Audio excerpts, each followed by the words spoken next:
Hello. I've just been having a little look around YouTube, which I seem to be doing more and more of lately.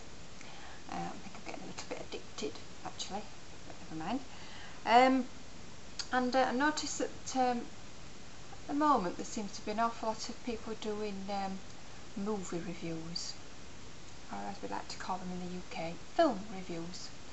But there doesn't seem to be very many people who are doing book reviews, and I thought that might be nice every so often to do a book review.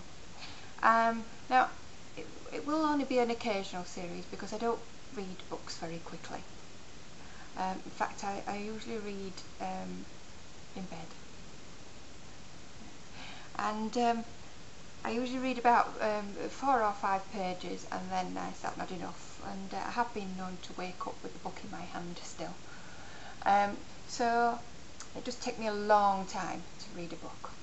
Okay. What I thought I'd start off with is a book called Chart Throb, which is by Ben Elton. And I've decided to start with this book because first of all, it's only maybe a couple of months ago since I read this book, and also it's quite current because the book itself is based, well, it's a parody on X Factor, which started on Saturday, just gone. So I thought, well, that's quite topical, so I thought I'd start with that one. And basically what Chart Throb is attempting to do is to give a few pointers to the fact that perhaps it all might not be as it seems on X Factor. Now, anybody with any sort of intelligence, and I count all my viewers in that category, would realise that in order to see the thousands and thousands of people that audition for this programme, it would take the judges forever. Well, not forever, but a long time, and certainly longer than the time that they say they take to see everybody. So it stands to reason that their claim that all these thousands of people audition and only one gets through might be a little bit exaggerated. And this is what the Chart Throb book sort of like confirms, really. In the book, and I suspect in real life, most of the people are sort of sorted out at when they send their application in, they're sorted out at that stage, and the researchers sort of pick out the ones that look like they might be potentially good material.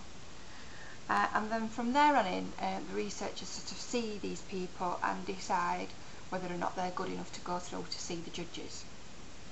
In the book, they categorise them into 3 groups. They categorise them into blingers, which are the ones that sort of like shout a lot and jump around and wear sparkly suits and things like that. Mingers, which are the ones that are not very good looking but are very funny and entertaining and good for filling in bits. And clingers, and those are the ones that cry a lot. Whether they get through or not, they cry a lot. So that's how they categorise the people. I'm not sure if that's what happens in real life, but in the book that's what they do. And also in the book, the judges know before the contestants even open their mouths which ones are going to be rejected and which ones are going to go through. I would like to hope that that's not true. It would be a shame if it was, you know, if it wasn't sort of like the judges actually, you know, decided on their own merits rather than it had been written down on a piece of paper, but who knows? I don't know. And the other thing that I've always wondered about, and I always thought, well, you know,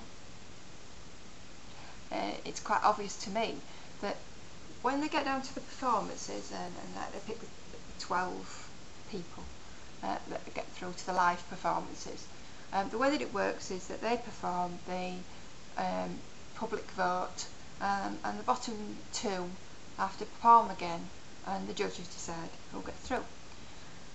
Now, it's always struck me that it doesn't matter who's in the bottom two, to be honest, because the judges' favourites will always get through, because they will always save the one that they feel has the best potential.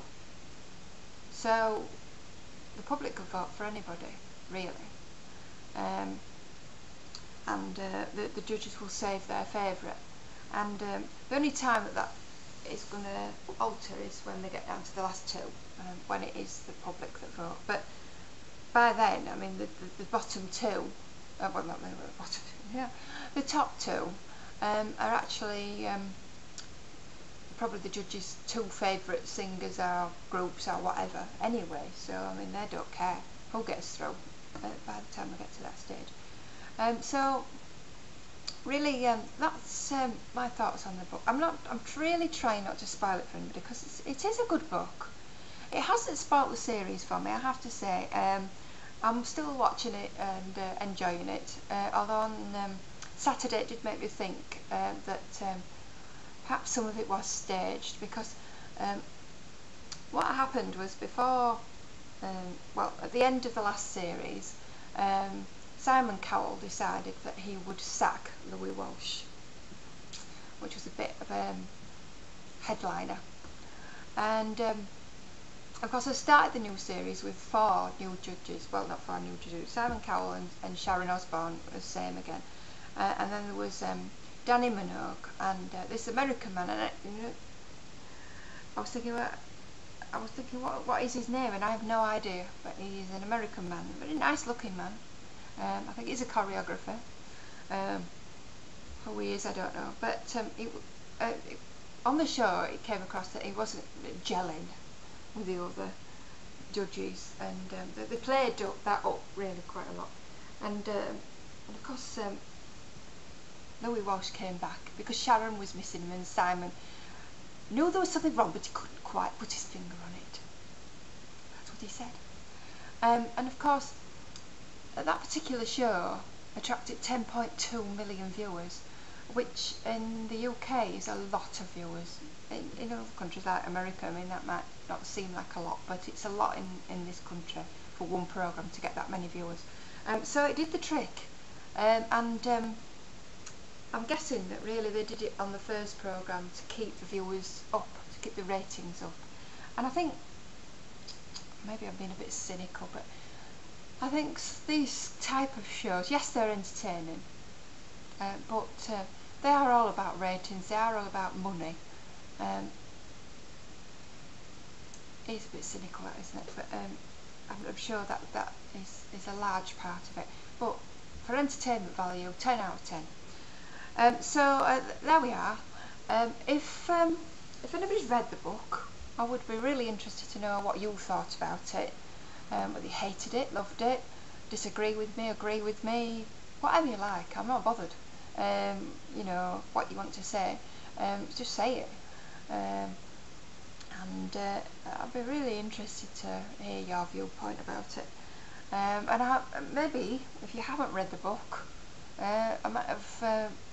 I just think, oh, I'll go out and buy that, read it, and just see what you think.